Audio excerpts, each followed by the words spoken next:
Alright guys, today I'm going to show you a really awesome card trick that you can play with your friends and families, and hopefully you will have fun with it. So without further ado, let's get straight into the performance.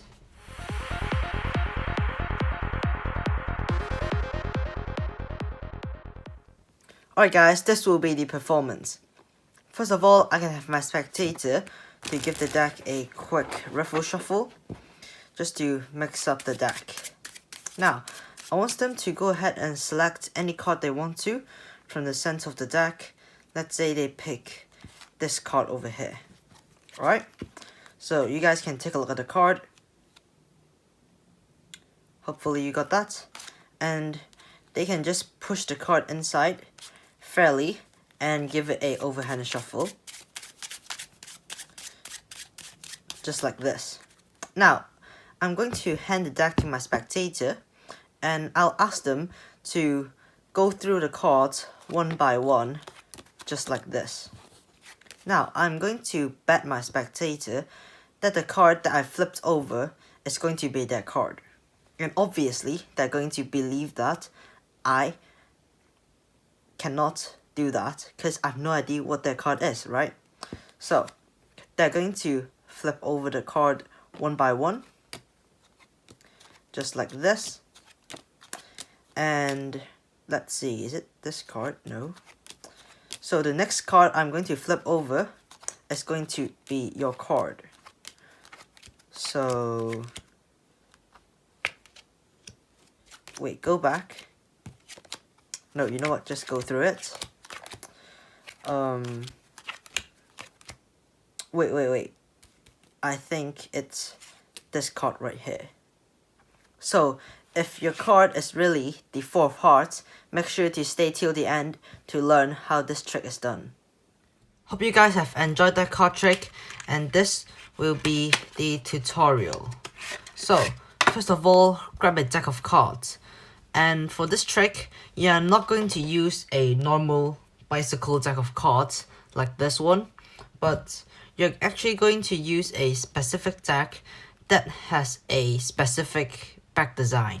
In this trick, you're going to use the one-way design. So what does it actually mean? So basically, just choose a random deck and take two cards. So the one-way design means that if you turn the card 180 degrees, you'll find that if you compare both of the cards together, side by side, you see the difference between them. However, if you're using like a bicycle deck, no matter how you turn the card, they'll look the same. In this trick, you're going to use cards that have a one-way design so that they look different when they spin around. I'll tell you later why. Now, you're going to place all your cards in the same way so that you can tell which card is spin over. Just like this, when I see this card, I'll just spin it around so that they look the same.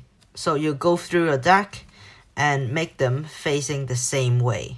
So after this setup, you're going to shuffle a deck, but bear in mind, you're not going to spin the cards.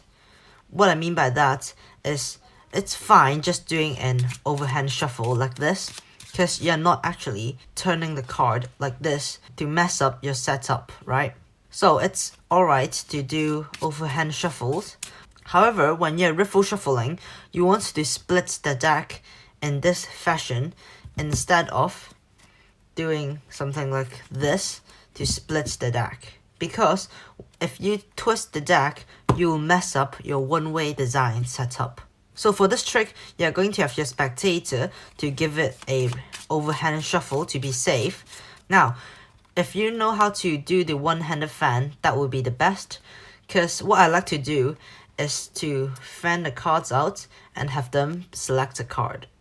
So after they picked out a card, you have to keep track of if they have spun the cards or not. So when you close the fan, my card have spinned 180 degrees secretly. So when you compare them, you see that they look quite different, right? And when they return the card into the deck, like so, and when you go through a deck, I can easily locate a card that is different from the others. in this case, it's this card over here, and I know they have selected this card, in this case, the Ace of Spades. This is why you have to look carefully if they have spin the cards or not, and when they're returning the card, you want them to return it with their card spin over 180 degrees so that it is different from the other cards and you can secretly know which card they have selected. So let's say in this case, we have this card selected, which is the Jack of Clubs, and now I'll secretly turn my cards and have them return the card into the deck. Now you can have them overhand shuffle the cards again if they want to. So now this is when you locate their card. You're going to hand the deck to them and you're going to instruct them to flip over the card one by one. And also you're going to tell them that you're going to bet the next card you turn over is going to be their card. So when they are flipping over the cards one by one, you're going to look at the back of the cards. So let's say the back of the cards start with this design, and you have to remember the difference of your cards. So in this case, I have a dark blue, right? So I'll keep track of this, and when they're dealing card, I'll keep looking at the corner, but try not to be too obvious. And when they're dealing cards, they can deal it like this. So when you see that the next card is kind of different, as you guys can see, the corner is now light blue instead of dark blue. You now know this card is their selected card because it's the wrong way with the other cards. So when they flip over this card, you're going to remember the card, the Jack of Clubs, and have them keep continue dealing, and they will think that you have lost the bet because you didn't turn over this card, right? After they dealt like 6 more cards, you're going to tell them to stop and flip over the Jack of Clubs, and you have won the bet. Hopefully this makes sense, and hope you guys have enjoyed this card trick tutorial. You can definitely apply this one-way design principle into many more different tricks you can think of to do many different mind reading tricks. I really hope you guys can have fun with this card trick with your friends and families. And if you like this trick, make sure to check out this video for more card tricks tutorials. Hope to see you guys next time, and bye.